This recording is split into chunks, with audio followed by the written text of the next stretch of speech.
Група пратеници од Собраниската комисија за надзор на безбедносните служби денеска влезе во Агенцијата за разузнавање во потрага по опасниот предатор. Бараат документи, информации и докази дали некој во Македонија го купил или го користи овој софтвер, кој многу лесно може да се користи за прислушкување и шпионирање на мобилни телефони.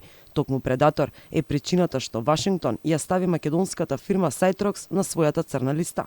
Опозицијата веќе неколку недели поред по избивањето на аферата бара одговори до власта зошто надлежните институции не презеле ништо досега, ако знаеле дека во Скопје постои таква фирма, но прашуваат и дали некој го користи овој софтвер во државата. Пратениците од Собраниската комисија за надзор на Агенцијата за разузнавање и Агенцијата за национална безбедност се решени да дојдат до одговорите дали во Македонија постои или евентуално се злоупотребуваат прислушкувачките системи Пегасус и Предатор. Својот поход по информации тие денеска го почнуваат токму од тука, од Агенцијата за разузнавање.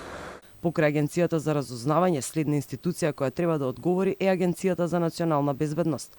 Пратениците велат дека нема да запрат тука, односно одговори ќе бараат и од Министерството за внатрешни, кое е надлежно да издава дозволи на вакви фирми, но ќе влегуваат и во военото разузнавање. Предходно, ВМРО-ДПМН го обвини обвинителството дека молчи за скандалот со Предатор, кој е користен за нарушување на сајбер безбедноста на граѓани и организации во светот. Обвинителството се прогласи за ненадлежно, а власта ги отфрли обвинувањата. Исто така и оперативно-техничката агенција демантираше дека во употреба е софтвер произведен од фирмата Сайтрокс. Таа е поврзана со унгарската компанија Сайтрокс Холдинг, грчката Интелекса и ирската Интелекса Лимитед.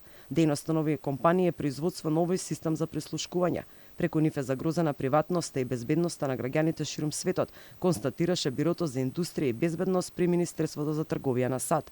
Неодамна, грчкиот новинар Танасис Кукакис објави дека бил следен со помош на Предатор развиен од македонската фирма Сайтрокс. Истрагата обелодени телефонот на новинарот му бил хакнат преку порака во која му е пратен линк од непостоечка веб страна.